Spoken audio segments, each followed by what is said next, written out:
हाँ जी बेटा, हमने पुराने लेक्चर में डिफरेंट टाइप्स ऑफ रेडियस पढ़ी थी। That is van der Waals radius पढ़ी, मेटेलिक रेडियस पढ़ी और कोवलेंट रेडियस पढ़ी। सबसे बड़ा साइज़ होता है वॉन डेर वाल रेडियस का, फिर मेटेलिक रेडियस का, फिर कोवलेंट रेडियस का। हम ज़्यादातर केसेस में कोवलेंट रेडियस कैलकुलेट करते हैं और सिर्फ नोबल गैसेस के केस में हम van der Waals radius calculate करते हैं, क्योंकि नोबल गैसेस कोवलेंट बॉन्ड नहीं बनाती। ठीक है, तो आज बहुत ही इंपॉर्टेंट टॉपिक है जिसके मैं नोट्स पहले ही सेंड कर चुकी हूँ। Variation of atomic radius down the group, कि जब हम ऊपर से नीचे एक ग्रुप में जाते हैं तो एटॉमिक रेडियस या साइज बढ़ता है या घटता है। ठीक है, तो बेटा to explain the variation of atomic radii down the group, तो इस वेरिएशन को एक्सप्लेन करने के लिए let us consider element of group 1। हम ग्रुप 1 के एलिमेंट ले लेते हैं, जैसे lithium, sodium, potassium, rubidium, caesium. Hydrogen मैंने छोड़ दिया है because hydrogen exceptional configuration show करता है। तो हमने ग्रुप 1 के ले लिए lithium, sodium, potassium, rubidium, caesium. अब इन सब की कॉन्फ़िगरेशन लिख ली। लिथियम 3 है तो 1s2 2s1, सोडियम 11 है तो 1s2 2s2 2p6 3s1, potassium 19 है तो 1s2 2s2 2p6 3s2 3p6 4s1। आप काउंट कर लें, 2 2 4 6 10 11 12 6 18 और 1 19। सिमिलरली रुबीडियम की लास्ट कॉन्फ़िगरेशन होगी 5s1, सीजियम की लास्ट कॉन्फ़िगरेशन होगी 6s1। तो अगर मैं ध्यान से देखूं, जब हम ऊपर से नीचे जा रहे हैं तो पहले लिथियम में सेकंड शेल, सोडियम में थर्ड शेल, पोटाशियम में फोर्थ शेल, रुबीडियम में फिफ्थ शेल, सीजियम में सिक्स्थ शेल।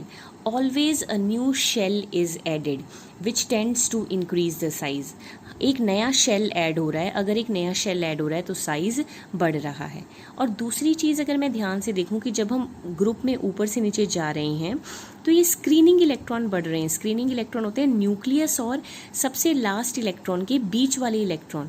देखो पहले में 2 ही हैं, दूसरे में 2 और 6 8, तीसरे में 2 6 8 2 10 और 6 16, इसी तरह अगले में और बढ़ रहे हैं, इसी तरह सीजियम में ज़्यादा बढ़ रहे हैं। तो जब हम ऊपर से नीचे जा रहे हैं तो ये बीच वाले इलेक्ट्रॉन जो न्यूक्लियस और आउटर मोस्ट शेल के बीच में होते हैं वो भी इंक्रीज़ कर रहे हैं। अगर वो इंक्रीज़ कर रहे हैं तो बेटा न्यूक्लियस और लास्ट वाला जो शेल है उसके बीच का डिस्टेंस बढ़ रहा है, क्योंकि ये बीच वाले इलेक्ट्रॉन लास्ट वाले इलेक्ट्रॉन को न्यूक्लियस से बचा रहे हैं। न्यूक्लियस लास्ट वाले इलेक्ट्रॉन को अपनी तरफ खींच नहीं सकता क्योंकि बीच में बहुत सारे इलेक्ट्रॉन प्रेजेंट हैं। तो ऊपर से नीचे जाओ तो स्क्रीनिंग इलेक्ट्रॉन भी बढ़ रहे हैं, शेल भी बढ़ रहा है, तो साइज बढ़ रहा है। ठीक है, तीसरी चीज़ है, जब हम ऊपर से नीचे जा रहे हैं तो न्यूक्लियर चार्ज बढ़ रहा है। देखो लिथियम पे 3, सोडियम पे 11, पोटाशियम पे 19, रुबीडियम पे 37, सीजियम पे 55। अगर न्यूक्लियस पे चार्ज बढ़ रहा है तो न्यूक्लियस की खींचने की पावर बढ़ रही है। तो अगर न्यूक्लियस की खींचने की पावर बढ़ रही है तो वो लास्ट इलेक्ट्रॉन को अपनी तरफ खींच लेगा, तो साइज कम होना चाहिए। लेकिन टोटल 3 फैक्टर हैं जब हम ऊपर से नीचे जा रहे हो। पहला है शेल बढ़ रहे हैं तो साइज बढ़ेगा। दूसरा है स्क्रीनिंग इलेक्ट्रॉन, बचाने वाले इलेक्ट्रॉन बढ़ रहे हैं तो साइज बढ़ेगा। तीसरा है न्यूक्लियर चार्ज बढ़ रहा है तो साइज घटेगा। अब टोटल 3 फैक्टर हैं जिसमें से 2 जो हैं वो साइज को बढ़ा रहे हैं, 1 है जो साइज को घटा रहा है। तो जो 2 हैं वो डोमिनेट कर जाएंगे और ओवरऑल जब हम ऊपर से नीचे जाएंगे तो साइज इंक्रीज करेगा। तो मैंने लिखा है कि टेंडेंसी ऑफ की पहले फर्स्ट 2 फैक्टर डोमिनेट करेंगे, सो साइज़ जो है ओवरऑल इंक्रीज़ करेगा जब हम ग्रुप में जाएंगे ऊपर से नीचे। तो आप ये एक बार पढ़ लेना, मैंने नोट सेंड कर दिए हैं। अब अगर हम वेरिएशन देखें अलोंग अ पीरियड, कि जब हम पीरियड में जाते हैं तो अब हम एक पीरियड का भी एग्जांपल ले लेते हैं। मैंने सेकेंड पीरियड ले लिया है बेटा, जिसका पहला मेंबर है लिथियम, फिर बेरिलियम। सेकेंड पीरियड मतलब ये लिथियम हो गया 3, बेरिलियम हो गया 4, फिर boron 5, carbon 6, nitrogen 7, oxygen 8, fluorine 9, neon 10। तो अब इन सब की कॉन्फ़िगरेशन भी मैंने लिख ली। लिथियम की होती है 1s2 2s1, बेरिलियम की 1s2 2s2, बोरोन की 1s2 2s2 2p1, ये 2p2 2p3 2p4 2p5 2p6। तो जब आप देखो, जब आप यहाँ से लिथियम से नियॉन की तरफ लेफ्ट से राइट पीरियड में जा रहे हो तो सब में लास्ट शेल सेकंड, ये इसमें भी सेकंड में 1 इलेक्ट्रॉन, इस भी सेकंड में 2 इलेक्ट्रॉन, इसमें भी सेकंड में 3 इलेक्ट्रॉन, 2 और 1 3, इसमें भी सेकंड में 4 इलेक्ट्रॉन, सेकंड में 5 इलेक्ट्रॉन, सेकंड में 6 इलेक्ट्रॉन, सेकंड में 7 इलेक्ट्रॉन, सेकंड में 8 इलेक्ट्रॉन। तो सब में शेल सेम रहा। तो जब हम पीरियड में जा रहे हैं तो शेल इंक्रीज नहीं कर रहा, सब में जो शेल है वो सेकेंड ही है। स्क्रीनिंग इलेक्ट्रॉन भी नहीं बढ़ रहे, इसमें भी 1s2, इसमें भी 1s2, इसमें भी 1s2, इसमें भी 1s2, इसमें भी 1s2, इसमें भी 1s2। स्क्रीनिंग इलेक्ट्रॉन होते हैं लास्ट शेल और न्यूक्लियस के बीच वाले इलेक्ट्रॉन, लास्ट शेल सब में सेकंड है और न्यूक्लियस और लास्ट शेल के बीच में एक ही शेल है दैट इज फर्स्ट, और उसमें दो दो इलेक्ट्रॉन है सब में, तो स्क्रीनिंग इलेक्ट्रॉन भी सेम रह रहे हैं, शेल भी सेम रह रहा है, तो साइज पे कोई इफेक्ट नहीं पड़ेगा। लेकिन तीसरा फैक्टर चार्ज, यहाँ पे 3, 4, 5, 6, 7, 8, 9, 10 न्यूक्लियस पे चार्ज बढ़ रहा है। अगर न्यूक्लियस पे चार्ज बढ़ता है तो उसके खींचने की पावर बढ़ती है, इसका मतलब साइज घटता है। तो पहले दो फैक्टर तो कोई रोल प्ले नहीं कर रहे, न्यूक्लियर चार्ज बढ़ रहा है तो इसका मतलब न्यूक्लियस चार्ज जो है वो साइज को घटाएगा। तो जब हम पीरियड में जाते हैं तो साइज घटता है, जब हम ग्रुप में जाते हैं तो साइज बढ़ता है। अब देखो, जब हम पीरियड में जा रहे हैं तो लास्ट एलिमेंट नोबल गैस है, तो नोबल गैस का साइज सबसे छोटा होना चाहिए, लेकिन क्योंकि नोबल गैस में हम वैन डर वाल रेडियस कैलकुलेट करते हैं, बाकी सब में हम कोवलेंट रेडियस कैलकुलेट करते हैं, तो नोबल गैसेस का साइज सबसे छोटा होने की बजाय सबसे बड़ा हो जाता है, क्योंकि वैन डर वाल रेडियस का जो इफेक्ट है वो सबसे ज़्यादा होता है। तो सबसे छोटे कौन होते हैं? ग्रुप 17 वाले हेलोजन। तो अगला क्वेश्चन यही है कि लास्ट एलिमेंट पीरियोडिक टेबल में नोबल गैस है, उनका साइज सब छोटा होना चाहिए लेकिन उनका साइज सबसे बड़ा होता है। क्यों? क्योंकि बाकी सारे एलिमेंट में हम कोवलेंट रेडियस कैलकुलेट करते हैं, नोबल गैसेज में हम वैन डर वाल रेडियस कैलकुलेट करते हैं, और वैन डर वाल रेडियस कोवलेंट रेडियस से बहुत बड़ी होती है, इसीलिए जो है नोबल गैसेज का साइज बड़ा होता है। और नोबल गैसेस की अगर हम ध्यान से कन्फिग्रेशन देखें तो बिल्कुल फील्ड है, एस में मैक्सिमम 2 आ सकते हैं, 2 हैं, पी में मैक्सिमम 6 आ सकते हैं, 6 है, तो कम्प्लीटली फील्ड कन्फिग्रेशन है। सारे इलेक्ट्रॉन एक दूसरे को धक्का मुक्की करते हैं, क्योंकि यहाँ पे भीड़ ज़्यादा है इसलिए इनका साइज भी बढ़ जाता है। तो 2 रीज़न है। तो अगर आपसे पूछा जाए कि सबसे छोटे एलिमेंट कौन से हैं? हेलोजन। हेलोजन होते हैं फ्लोरीन, क्लोरीन, ब्रोमीन, ठीक है, सबसे छोटे हैं हेलोजन और सबसे बड़े होते हैं एल्कली।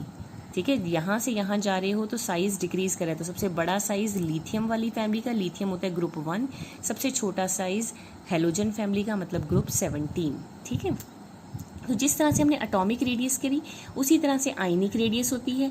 आयनिक रेडियस क्या मतलब? आयन होता है बेटा positive charge cation, negative charge anion. तो सेम आयनिक रेडियस होगी कि न्यूक्लियस से लेके आयन के लास्ट जो पार्ट है उसका distance is ionic radius, distance from centre of ion, ion के सेंटर से, अगर पॉजिटिव है तो पॉजिटिव आयन, अगर नेगेटिव है तो नेगेटिव आयन, उसके सेंटर से लास्ट शेल तक जो डिस्टेंस होगा उसको आयनिक रेडियस कहेंगे। अगर एटम लूज करता है तो पॉजिटिव आयन बनता है, पॉजिटिव आयन को कैटायन कहते हैं। अगर कोई एटम इलेक्ट्रॉन गेन करता है तो नेगेटिव आयन बनता है, नेगेटिव आयन को एनायन कहते हैं। जो पॉजिटिव आयन या कैटायन होता है वो न्यूट्रल एटम से छोटा होता है बेटा, क्योंकि जब भी कई बार न्यूट्रल एटम इलेक्ट्रॉन लूज करता है तो कई बार तो क्या होता है? कैटायन बनता है, और कैटायन बनने के टाइम कई बार पूरा का पूरा शेल लॉस्ट हो जाता है। देखो ये सोडियम है, सोडियम की कन्फिग्रेशन होती है 1s2 2s2 2p6 3s1, क्योंकि सोडियम के पास 11 इलेक्ट्रॉन है, तो 2 2 4 6 10 और 1 11। जब मैंने सोडियम पॉजिटिव बनाना है, सोडियम पॉजिटिव मतलब एक इलेक्ट्रॉन निकालना है, तो मैं एक इलेक्ट्रॉन कहाँ से निकालूंगी? 3s1 में से, क्योंकि लास्ट यही है ना, तो लास्ट में से निकलेगा। जब मैंने इसमें से इलेक्ट्रॉन निकाल दिया तो थर्ड शेल पूरा का पूरा खत्म हो गया। जैसे ही सोडियम पॉजिटिव कैटायन बना तो थर्ड शेल खत्म हो गया, इसमें थर्ड शेल है, इसमें सेकंड शेल है, तो कैटायन का साइज हमेशा छोटा होता है न्यूट्रल एटम से, क्योंकि कैटायन बनते टाइम कई बार पूरा का पूरा शेल ही लॉस हो जाता है। अब देखो, जब न्यूट्रल एटम होता है तो सोडियम में प्रोटॉन कितने हैं? 11। न्यूट्रल एटम में जितने प्रोटॉन होते हैं उतने ही इलेक्ट्रॉन हैं, इलेक्ट्रॉन भी कितने होते हैं? 11। तो 11 प्रोटॉन ने 11 इलेक्ट्रॉन अट्रैक्ट करने हैं, लेकिन जब उसने कैटायन बना दिया तो प्रोटॉन तो 11 ही रह गए, इलेक्ट्रॉन कितने हो गए? 11 में से एक इलेक्ट्रॉन चला गया। पॉजिटिव का मतलब होता है चला जाना, तो 11 में से एक चला गया, कितने बचे बेटा? 10। तो न्यूट्रल एटम में 11 ने 11 को अट्रैक्ट करना है, कैटायन में 11 ने 10 को अट्रैक्ट करना है, तो वो 11 ज़्यादा है, वो कम को इजीली अट्रैक्ट कर लेंगे, इसीलिए कैटायन का साइज जो होता है न्यूट्रल एटम से छोटा होता है। Cation is smaller in size than neutral atom. Cation क्या होता है? Positive charge. सिमिलरली बेटा जो एनायन होता है वो होता है नेगेटिव चार्ज, वो बड़ा होता है न्यूट्रल एटम से। एनायन कब बनेगा? जब न्यूट्रल एटम कोई इलेक्ट्रॉन गेन करेगा। ठीक है, अब एनायन में क्या होता है कि देखो जैसे क्लोरीन है, क्लोरीन में 17 प्रोटॉन है, 17 इलेक्ट्रॉन, लेकिन अगर मैं क्लोरीन नेगेटिव बन दूँ तो बेटा 17 प्रोटॉन हो जाएंगे, इलेक्ट्रॉन कितने हो जाएंगे, 17 इलेक्ट्रॉन, एक नेगेटिव का मतलब एक और आ गया 18 इलेक्ट्रॉन। तो अब 17 प्रोटॉन को 18 इलेक्ट्रॉन अट्रैक्ट करने हैं, अपने से ज़्यादा अट्रैक्ट करने हैं, ज़्यादा वो ईजिली अट्रैक्ट नहीं कर पाएगा और उसका साइज़ बढ़ जाएगा। तो एनायन का साइज़ जो है कैटायन से ज़्यादा होता है। ठीक है, ओके, थैंक यू।